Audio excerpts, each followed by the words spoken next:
What up? It's your boy, Luke for Prez, back again with another video for you guys.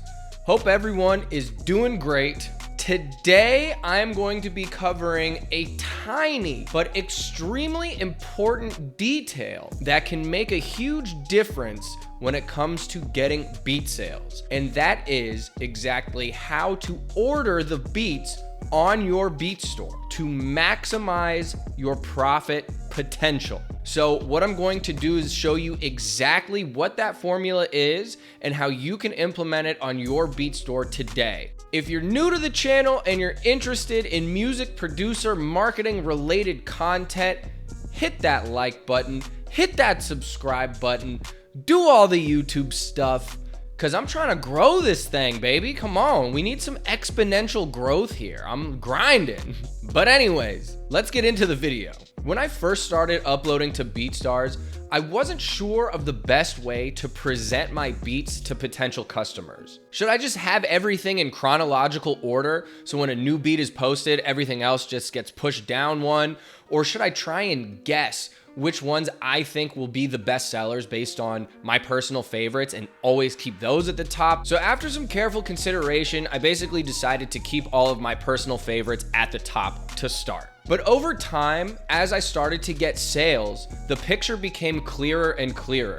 And while I was able to pick a couple winners, there were some other beats that were selling really well that I never would have anticipated to be popular. I used that customer data to refine the order of my beats as they appear on my beat store.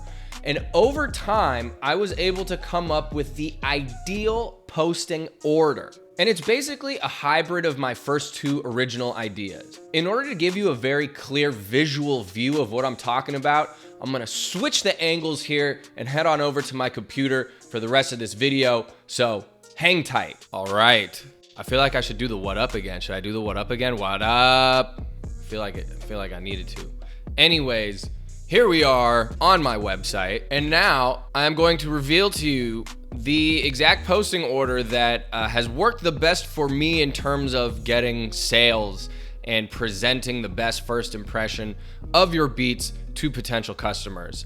And here we go. This is the magical posting formula. I put my top selling beat of all time in the #1 slot, followed by my 3 most recent beats, followed by the 9 best selling beats according to my BeatStars dashboard, and then it's in chronological order all the way down. So just to kind of review, because it's a little complicated, #1 best selling beat in the first slot, then 3 most recent beats, so most recent beat, second most recent, third most recent, then second best selling beat of all time, third best selling beat, fourth, etc.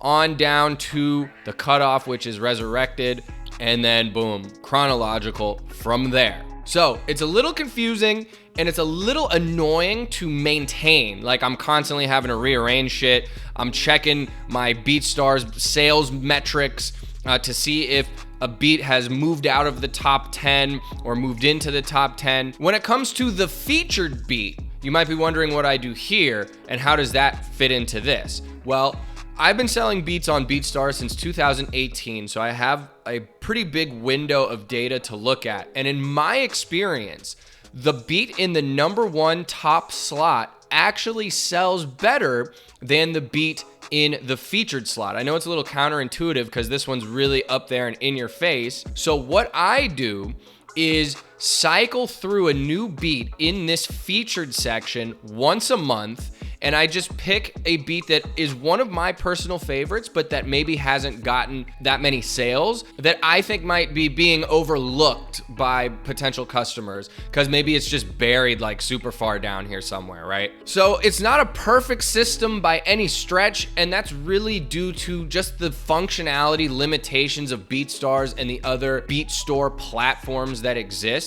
There are filters that you can use as a customer that helps with the user experience. If you go down to sort by, you'll see that there's a bunch of different options that you can sort through. However, some of these are not accurate, which is super annoying. Like if you click on top sellers, it just brings up a bunch of random ones. Okay, yes, this one, these two are in the top 10, but this, I don't even think, this one's maybe sold like once.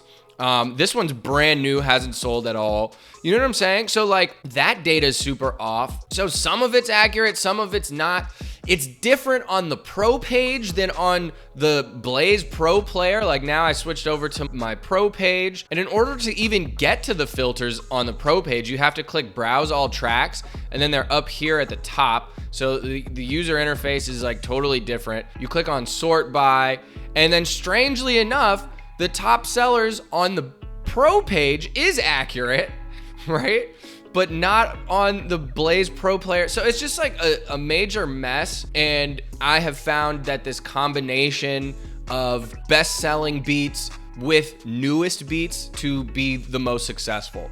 Now, how do you go about doing this? From BeatStars, you hover over My Media, then click on Track List. Everybody should have at least this default list.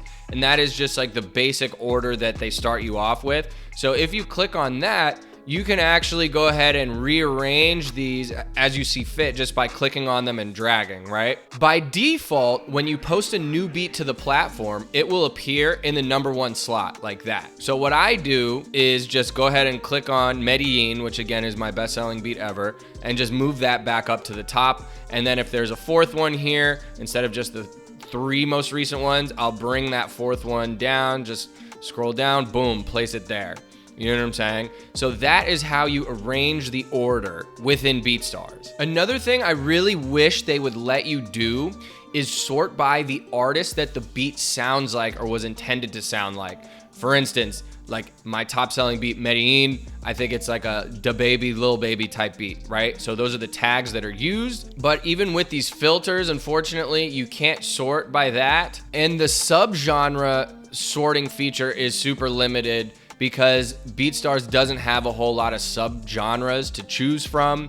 So that's not very helpful either. So what I have done as a workaround and what you can implement on your beat store if you have a custom website and you use a Blaze Player plugin as your beat store, you can create multiple Blaze plugin players, a lot of P's going on there, for different subgenres or different artists. So as you can see here on my website, I have a separate page for all the different subgenres that I make. So if I click on drill, for instance, I'll show you what that looks like. It takes you to a totally different page on my website with the Blaze Pro player plugged in, but only my drill beats are showing up. How do you do that? Go back to BeatStars, go back to track lists, click on create track list, name your track list. So let's say I made reggaeton beats, which I don't, but I should because they're fire. You click create, right? Click on add track, and now it's gonna pull up your entire catalog in chronological order, and all you have to do is click this plus sign, and those beats will automatically be entered into this playlist. And you can also just search if you don't wanna scroll down forever. If you have a bunch of beats like I do, boom, then you have a new track list that you can create a Blaze Pro player with. How do you do that? Hover over My Media, go to Players, same process, click the plus sign. You only have one option right now in terms of the design, so go ahead and click on that. From there, you can design the Blaze Pro player as you see fit. This is the iframe code to plug it into your actual website. And if you keep scrolling down to settings, if you go to select a track list, as you can see, there's the newly created reggaeton playlist that I created. And now once you plug this into your website, that track list will populate and correspond to this Blaze Pro player. So it's a little bit of an extra step, obviously, or several extra steps, but the end result is a much better user experience. And that's another wrinkle into this whole process in terms of like how best to order and display your beats for potential customers. Again, you don't have to do it how I did it, simply with different subgenres. Like what you could do instead is have a different track list and Blaze player for Lil Baby if you make a bunch of Lil Baby type beats, or Pop Smoke if you make a bunch of drill beats, right? So you can have this say like Lil Baby type beats or whatever and break it down that way if you want. So that's essentially how the whole process works. I've seen really good results using this method. Again, this is not an exact science. This is just my particular method that I've decided to share with you guys. You might have a better method. You might have a different method. That's fine. But this has worked really well for me, so worth a shot if this is something that you are struggling with. Yeah. And there you have it, folks. That is how to order your beats on your beat store to maximize your profitability potential. I hope you've enjoyed this video. Once again, hit that like button, hit that subscribe button, hit the bell so you don't miss the new videos that are coming in hot. And that is all I got. So with that, I'm going to get out of here. Have a fantastic rest of your day. This is Luke for Prez, signing off. Peace!